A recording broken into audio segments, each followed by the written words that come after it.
साताऱ्याच्या पाटण तालुक्यामध्ये सकाळपासून पावसाचा जोर वाढला आहे। पावसामुळे अनेक भागांमध्ये पाणी साचलं आहे। छोटे बंधारे ओव्हरफ्लो झालेत।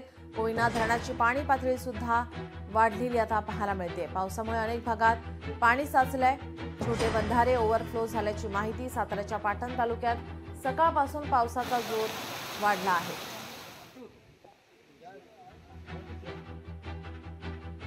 कोयना धरणाची पाणी पातळी सुद्धा वाढलेली आहे। आपले प्रतिनिधी शशिकांत सूर्यवंशी आपल्यासोबत जोडलेले आहेत। शशिकांत, साताऱ्याच्या पाटण तालुक्यात सकाळपासून पावसाचा जोर हा वाढलेला पाहायला मिळतोय, काय अधिकची माहिती?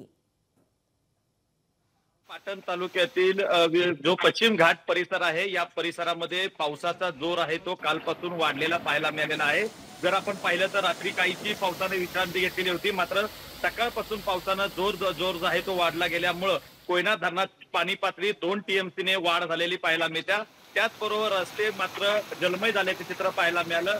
काल जो मुसळधार पाऊस झाला, त्या पावसामुळे कराड चिपळूण रस्त्याचं ज्या ठिकाणी काम सुरू होतं ते काम जे आहे ते जो त्याचा भराव होता पर्यायी रस्त्याचा तो वाहून गेल्यामुळं अनेक जे वाहन चालक आहेत त्यांना रात्र आपली रस्त्यातच काढावी लागलेली आहे। त्याचबरोबर अनेक ठिकाणचे छोटेसे बंधारे आहेत ते देखील ओव्हरफ्लो झाल्याचं चित्र पाहायला मिळालेलं आहे। जून महिन्याच्या पहिल्या आठवड्यामध्ये हा एवढा विक्रमी पाऊस आहे तो या परिसरामध्ये पडलेला आपल्याला पाहायला मिळतोय। आतापर्यंतची ही पहिलीच वेळ असेल की एवढा मोठ्या प्रमाणात पाऊस पडलेला आहे।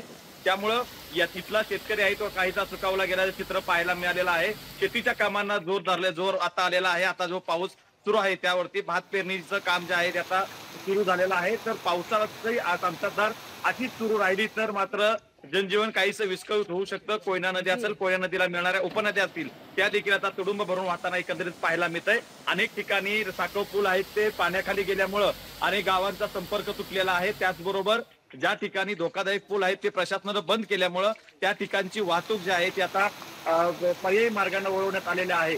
अशा परिस्थितीमध्ये सध्या पावसाचा जोर आहे तो आता कायम जोर आहे तो आता सुरूच आहे। त्यामुळं आजच्या दिवसामध्ये पावसाची कशा पद्धतीनं सुरुवात राहते, कशा पद्धतीनं पाऊस होतो त्यावरती इथलं जनजीवन खरं तर ठरणार आहे। ज्या पद्धतीनं आतापर्यंत रस्ते जे काय आहेत ते कचलेले आहेत, अनेक झाडं उन्मळलेले आहेत, अशा पद्धतीने या परिसरामध्ये सध्याची परिस्थिती आहे। नीलम जी, धन्यवाद आपण दिलेल्या सविस्तर माहितीसाठी।